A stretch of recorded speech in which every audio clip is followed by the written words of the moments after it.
ವೀಕ್ಷಕರೇ, ಇವತ್ತಿನ ವಿಡಿಯೋದಲ್ಲಿ ಸ್ವರಾಜ್ 742 ಎಕ್ಸ್ ಟಿ ಗಾಡಿನ ಮಾರಾಟಕ್ಕೆ ತಂದಿದ್ದೇನೆ. ಗಾಡಿ ಒಳ್ಳೆ ಮಾಡೆಲ್ ಗಾಡಿ ಇದೆ. ಅದು ಕೂಡ ಒಂದೊಳ್ಳೆ ಬೆಲೆಯಲ್ಲಿ ಮಾರಾಟಕ್ಕಿರೋದು. ನೀವು ವಿಡಿಯೋನ ಸ್ಕಿಪ್ ಮಾಡದೆ ನೋಡಿ, ಯಾಕಂದರೆ ವಿಡಿಯೋ ಕೊನೆವರೆಗೂ ನೋಡಿದರೆ ಗಾಡಿ ಬಗ್ಗೆ ಮಾಹಿತಿ, ಟ್ರ್ಯಾಕ್ಟ್ರು, ಓನರ್ ನಂಬರ್ ಸಿಗುತ್ತೆ. ಕನ್ಫ್ಯೂಸ್ ಆಗಿಬಿಡಿ. ಸ್ಕ್ರೀನ್ ಮೇಲೆ ಇರೋದು ಓನರ್ದಲ್ಲ, ಯೂಟ್ಯೂಬರ್ ನಂಬರು.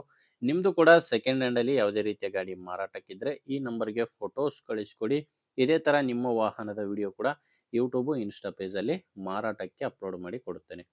ಇನ್ನು ಟ್ರ್ಯಾಕ್ಟರ್ ಮಾಹಿತಿ ಬಂದರೆ ಸ್ವರಾಜ್ 742 ಎಕ್ಸ್ ಟಿ ಗಾಡಿ 45 ಎಚ್ ಪಿ ಗಾಡಿ ಇದು. ಗಾಡಿ ಮಾಡಲು 2023 ಇದೆ. 2023 ಮಾಡಲು ಸಿಂಗಲ್ ಓನರು. ಗಾಡಿಗೆ ಪಾರ್ಟಿ ಬಂದು ಫಸ್ಟ್ ಓನರ್ ಇದ್ದಾರೆ. ನೀವು ಖರೀದಿ ಮಾಡಿದರೆ ನೀವು ಎರಡನೇ ಓನರ್ ಆಗ್ತೀರಾ. ಪವರ್ ಸ್ಟೀರಿಂಗು, ಆಯಿಲ್ ಬ್ರೇಕು ಮತ್ತು ರಿವರ್ಸ್ ಪಿ ಟಿ ಒ ಇರುವಂಥ ಗಾಡಿ ಇದು. ಓನರ್ ಹೇಳ್ತಿರೋದು ಗಾಡಿ ಕೇವಲ 400 ಗಂಟೆ ಕೆಲಸ ಮಾಡಿದೆ. 23 ಮಾಡಲು 400 ಗಂಟೆ ಕೆಲಸ ಮಾಡಿರುವಂಥ ಗಾಡಿ. ಟೈರು 4 ಕೂಡ ಕೇಸಿಂಗ್ ಟೈರ್ಸ್ ಗಾಡಿಗಿದ್ದಾವೆ. ಯಾವುದೂ ರಿಮೋಡ್ ಇಲ್ಲ. ಟೈರ್ ಕಂಡೀಷನ್ ಕೂಡ ನೋಡ್ತಾ ಇದ್ರೆ 90ರಿಂದ 95% ಟೈರ್ ಕಂಡೀಷನ್ ಇದೆ. ಆ್ಯಂಡ್ ಗಾಡಿ ಜೋಡಿ ಯಾವುದೇ ಸಾಮಾನಿಲ್ಲ, ಕೇವಲ ಟ್ರ್ಯಾಕ್ಟರ್ ಮಾತ್ರನೇ ಮಾರಾಟಕ್ಕಿರೋದು. ಮತ್ತು ಡಾಕ್ಯುಮೆಂಟ್ಸ್ ಕೂಡ ಕ್ಲಿಯರ್ ಆಗಿದೆ. ಗಾಡಿದು ಡಾಕ್ಯುಮೆಂಟ್ಸು ತೊಂದರೆ ಇಲ್ಲ. ಆ್ಯಂಡ್ ಗಾಡಿ ಮೇಲೆ ಲೋನ್ ಕೂಡ ಯಾವುದೂ ಇಲ್ಲ. ಆ್ಯಂಡ್ ಟ್ರ್ಯಾಕ್ಟ್ರದ್ದು ಇನ್ಶೂರೆನ್ಸ್ ಕೂಡ ರನ್ನಿಂಗ್ನಲ್ಲೇ ಇದೆ. ಗಾಡಿ ತೊಗೊಳ್ಳೋರಿಗೆ ಡಾಕ್ಯುಮೆಂಟ್ಸ್ನಲ್ಲಿ ಯಾವುದೇ ರೀತಿಯ ತೊಂದರೆ ಇಲ್ಲ. ಆ್ಯಂಡ್ ಇದು ಮಾರಾಟಕ್ಕಿರೋದು ಧಾರವಾಡದಲ್ಲಿದೆ ಗಾಡಿ. ಧಾರವಾಡ ಲೋಕಲಲ್ಲೇ ಈ ಟ್ರ್ಯಾಕ್ಟರ್ ನಿಮಗೆ ಸಿಗುತ್ತೆ.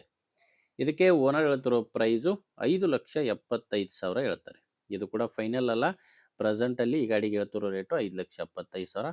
ಓನರ್ ಜೊತೆ ಡೈರೆಕ್ಟಾಗಿಯೇ ಮಾತಾಡಬೇಕಾದ್ರೆ ಇದರಲ್ಲಿ ಕೂಡ ಹೆಚ್ಚು ಕಡಿಮೆ ಆಗುತ್ತೆ. ಇದೇನು ಫೈನಲ್ ರೇಟ್ ಅಲ್ಲ. ನಿಮಗೆ ಈ ಟ್ರ್ಯಾಕ್ಟ್ರು ಓನರ್ ನಂಬರು ವಿಡಿಯೋ ಕೆಳಗಡೆ ಕೊಟ್ಟಿದ್ದೇನೆ. ವಿಡಿಯೋ ಕೆಳಗಡೆ ಟೈಟಲ್ನಲ್ಲಿ ನಂಬರ್ ಇದೆ. ನಿಮಗೆ ಗಾಡಿ ಇಡಿಸಿದ್ರೆ ಡೈರೆಕ್ಟಾಗಿಯೇ ಓನರ್ ಜೊತೆ ಮಾತಾಡ್ಬೋದು. ಒಂದು ವೇಳೆ ನಿಮಗೆ ಗಾಡಿ ಓಕೆ ಅನಿಸಿಲ್ಲ ಅಂದರೂ ಕೂಡ ಬೇರೆ ರೈತರು ತೊಗೊಳ್ಳೋರು ಇರ್ತಾರೆ. ದಯವಿಟ್ಟು ಅಂಥ ರೈತರಿಗೆ ವಿಡಿಯೋ ಶೇರ್ ಮಾಡಿ. ವಿಡಿಯೋ ಇಷ್ಟ ಆದರೆ ಒಂದು ಲೈಕ್ ಮಾಡಿ. ಆ್ಯಂಡ್ ನೀವೇನಾದರೂ ಇವತ್ತೇ ನಮ್ಮ ಚಾನಲ್ ಹೊಸದಾಗಿ ನೋಡ್ತಾ ಇದ್ದರೆ ದಯವಿಟ್ಟು ಸಬ್ಸ್ಕ್ರೈಬ್ ಕೂಡ ಮಾಡ್ಕೊಂಡಿರಿ. ಮುಂದೆ ವಿಡಿಯೋದಲ್ಲಿ ಮತ್ತೆ ಇದೇ ರೀತಿ ಒಂದೊಳ್ಳೆ ಗಾಡಿ ಜೊತೆ ಮತ್ತೆ ಸಿಗ್ತೀನಿ. ಅಲ್ಲಿವರೆಗೂ ನಮಸ್ಕಾರ.